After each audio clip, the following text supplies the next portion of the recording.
This is Lecture 5 for Philosophy 220, our study of ethics. And in this lecture, we'll be looking at our first of three types of moral theories. This is deontological or non-consequentialist moral theories. Okay, we do return to Immanuel Kant, who is our primary philosopher, again, mid-1700s, that we associate with deontological ethics. Just a quick review of his primary teaching of the categorical imperative and its relationship to the hypothetical imperative. A hypothetical imperative is the action that you would take to achieve or to manifest a particular desire that you might have. So let's say that my desire is to lose weight. It would therefore be imperative for me to watch my diet and exercise more. So the hypothesis expresses the desire. If I want to lose weight, the imperative expresses the command that I must follow to achieve that desire.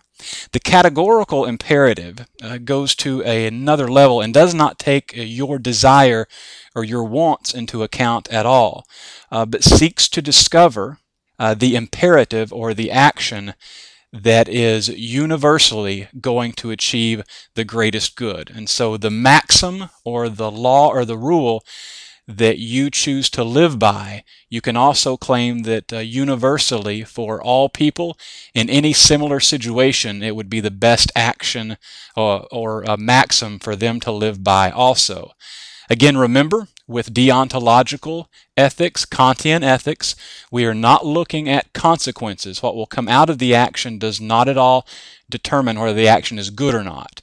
But the action in and of itself, or the rule or the law in and of itself, is inherently good.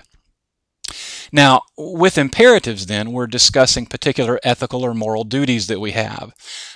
Kant decides to make a differentiation between what he considers perfect duties, in which you never have any sort of exception to the rule or the law. It must always be obeyed no matter circumstances or situations. Imperfect duties will, however, have some exceptions. Kant lists some of the perfect duties as never lying, never have any sort of valid exception for committing suicide. That would be a perfect duty, that you do not take your own life. Imperfect duties will usually be in a situation that the duty doesn't have to be performed because it could quite possibly, maybe even probably, keep you from performing a perfect duty. So the duty might be a good thing, such as realizing that you have a particular skill or talent and you need to develop that to help other people. And that may sound to you like a perfect duty, something you should certainly do. But let's say that all the time that you would have to spend in developing that duty would be something that would keep you from performing a perfect duty. Then Kant would make an exception and say, because of the time you would have to invest in developing that talent or skill, because it would keep you from performing a perfect duty, then you therefore do not have to invest that time in developing that skill. Now, we see Kant's primary emphasis here is on universalizing our moral principles, and that is to guard against a subjectivity that Kant would certainly accuse later consequentialist moral theory of falling into, a subjectivity that can become self-serving rather than retaining ethical validity and soundness. Kant's big worry, even though he didn't live to see much of it, with a consequentialist moral theory, is that you begin to judge the consequences based solely upon your own desires and really whether it works out for you or not. And Kant would say you can try to be as objective as you can possibly be and maybe even make an objective argument that it's for the greater good of everyone, but on what, he didn't have this term available to him when he was alive, but the term he would use today is on a subconscious level. You're not even aware of how you're becoming self-serving and looking at the consequences. Now, this idea that Kant has, that sound moral theory, good moral theory, is based upon how universal your maxim or your rule or law can be, we see ends up being very connected to the value of personhood. And I hope everyone can follow the logic here. Kant says that the maxim that you live by, the law that you live by, you have determined that it is for the greatest universal good, that any other person in that situation, wherever they are in the world, if they're in a similar situation, that maxim would be the same one they need to act by. So therefore, because we're saying it's for all people, we're expressing a doctrine of impartiality. We're not showing favoritism to one another. We're treating persons as equals. And therefore, this conviction of treating people as equals being the moral position or the ethical position, we see that Immanuel Kant has posited an inherent worth of and respect due to all persons. Okay, so very much what we would call an egalitarian viewpoint, positing this equality upon all people, that just by the nature of being a person, you have worth and respect is due you. Now we see this in a second way that he expresses his categorical imperative, and we call this the means-end principle. And the means-end principle insists that a person never be treated merely, that's a very important word in your definition, that a person can never be treated merely as a means to a particular end. Now, this does not mean that a person can never be treated as a means to an end, but never only or merely as a means to an end. To give you a concrete or tangible example here, let's say that the propane tank that I have behind my house that is used to with a heat pump to heat my home in this cold weather runs out of propane. Well, I'm going to call Noblet Ware down in Kilmarnock, and I'm going to ask Noblet Ware to come up the road to Warsaw and to fill up that tank for me so that I can have heat in my home. Now, if I treat the gentleman who comes to fill up my tank rudely, and if I refuse to make payment, what I have done is I have treated him merely as a means to an end. I got him to fill up my tank, and I feel no moral or ethical qualms about not treating him as a person with respect, a person who has worth. But if he comes and fills up my tank and I greet him, say perhaps I have a respectful conversation with him and I pay my bill promptly, he has still been a means to an end. I mean, the reason that I called was not to have the conversation. The reason that I called was to have my propane tank filled up. But by treating him with respect and worth, I haven't treated him merely as a means to an end. I have still treated him, again, as a person due respect. Now here's where I'm a little critical of your author. I think your author is a little too hard on Immanuel Kant, perhaps treating him as naive, that he is not realizing that he needs to have more exceptions, that he needs to take the consequences of actions into account more. I want to say something in favor of Immanuel Kant here, although please everyone understand I'm by no means fully a Kantian, but I do see some value that perhaps your author missed here. Kant does realize in his writings, I want everyone to hear this, Kant does realize that his moral theory is not a fix, an automatic fix that cures all the evils of the world. Here is his concern, and I don't completely agree with this concern, but it is a legitimate concern. His concern is that any ends justifies the means, moral theory or ethical theory, will in the long run perpetuate rather than curb the manifestation of evil. So Kant does realize that following a deontological moral theory is going to oftentimes not just have some bad consequences, but awful consequences. But Kant is more concerned that we follow the law, follow the maxim, follow the rule, because he believes eventually, over perhaps centuries, if not millennia, this will develop a more moral or ethical society. And anything that takes consequences into account rather than following the law or rule, he thinks would maybe give you a short-term good answer, perhaps in the most extreme, maybe save several lives by taking one life, but Kant would say in the long term that's going to actually perpetuate greater immorality within the world. Okay, and our other major thinker that we tie into deontological approaches to moral theory, and certainly an advocate of the natural law theory within the deontological approach, is Thomas Aquinas. And anything that we have taken from Thomas Aquinas, we give it the modifier or the adjective, as you can see here on the top line of the slide, Thomistic. Okay, so we don't build it upon his last name Aquinas, but we take his first name Thomas and we call it a Thomistic idea or a Thomistic theory.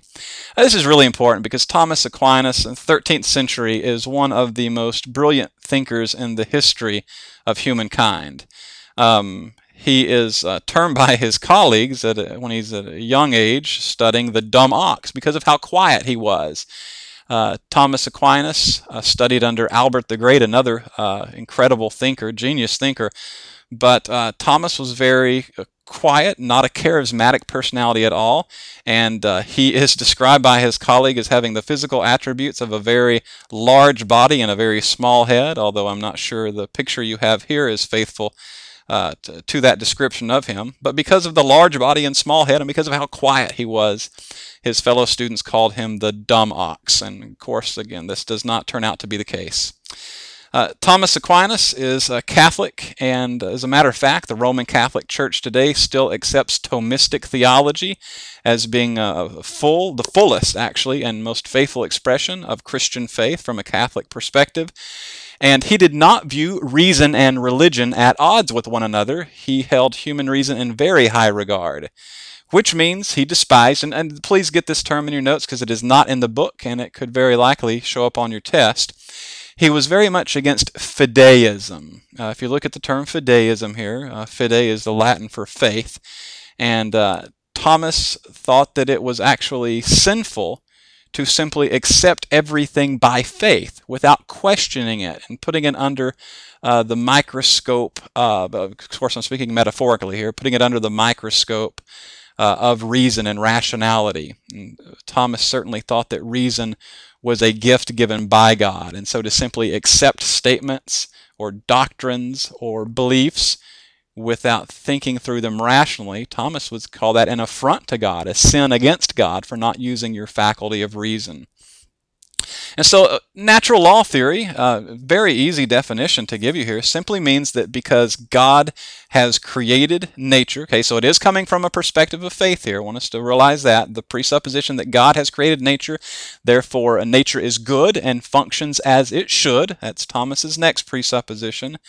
Then Thomas Aquinas argues that natural law theory means that we use the senses and use the faculty of reason that God has given us to observe nature, see what happens in nature, and nature will actually define morality or define good ethics for us. Will show us a moral order within the world and a moral order that can also shape our own lives. Okay, and within natural law theory, we come to a very useful tool that is called the doctrine of double effect. And the doctrine of double effect gives us 4 rules that we can look at, and for something according to natural law theory to be ethical or moral, it must line up with all 4 of these statements. And we're going to use the picture at the bottom here of someone being waterboarding. This group, of course, is putting waterboarding as something that is torture, but we're going to go through the 4 statements here and see, according to natural law theory, if waterboarding is to be considered torture or not, to be considered moral or immoral. Okay, number 1, the action, in this case waterboarding, must be inherently either morally good or morally neutral. So you can see this one already misses out according to most theories of natural law, because it is a person who is being tortured, and that would be considered, according to natural law, something that is unnatural and therefore immoral. Okay, number 2, the purpose. And I hope you see what the words in bold here, that intentionality, what your intention is, has a whole lot to do with whether something is ethical or moral within natural law theory. Let me slow down a moment. Make sure you get this in your notes. That is the big difference between a Kantian deontological moral theory and the natural law theory, which is another deontological theory. Intention actually matters in natural law. I'm going to say that again because it's an important distinction to make. Within Immanuel Kant's deontological moral theory, he gives no attention, doesn't give a damn about what your intention is. The law or the maxim is either good or it's not good. Natural law theory will actually look at what intention is and give it a very important role in determining whether an action is ethical or unethical, moral or immoral. So intention matters in natural law theory. Okay, number two, the purpose of the bad effect is not the production of the good effect. Okay, so in other words here, the purpose of the torture is not to bring about the production of the good effect. Well, of course that's what the purpose of the torture is, so we've missed out on the first two already. And normally we could just give up here and go no further, but for the sake of a learning exercise, let's look and see number 3 and 4. Okay, the intention must always be to bring about the good effect. Okay, the intention of the torture is likely to find out where some hostages are being kept or where a bomb has been placed. And so this one actually does measure up. The intention of what we are doing, this action, is to bring about the good effect. We're not doing it simply to be mean or cruel to this man we suspect to be a terrorist, but we are doing this because we truly want to find out where the bomb is or where the hostages are. So number 3 actually checks out. Okay, the good effect, okay, hopefully finding all of these hostages must be at least as important as the bad effect. And most natural law moral theorists would say we once again are on good grounds here. The good effect, finding all the hostages and saving their lives, is at least as important as the bad effect, which is torturing this person, bringing harm to him. So according to the doctrine of double effect, we miss out on 1 and 2, and we do measure up with 3 and 4. Here's where things can get a little bit tricky. There would be some natural law theorists, not many, but some, who would say that a terrorist who has planted a bomb to kill people or is keeping hostages, threatening to take their lives and very likely will take their lives, that a person who would involve himself or herself in such an action has sacrificed full personhood. And so therefore, since they're no longer fully a person worthy of respect to be paid to them, then therefore we could go back to questions 1 and 2 and say, since we're not recognizing this individual, this terrorist, as a full person, then will that change whether the action is morally good or morally neutral? Does that change the purpose of the bad effect? Not bring about the production of the good effect, because all of that was based upon viewing this individual being waterboarded as someone of full personhood. So that's where moral theory can start to get a little tricky. Are you actually going to give yourself space to question the personhood of a man or woman? Kant's ethics would say absolutely not. Few natural law theorists would actually allow us to bring that into question.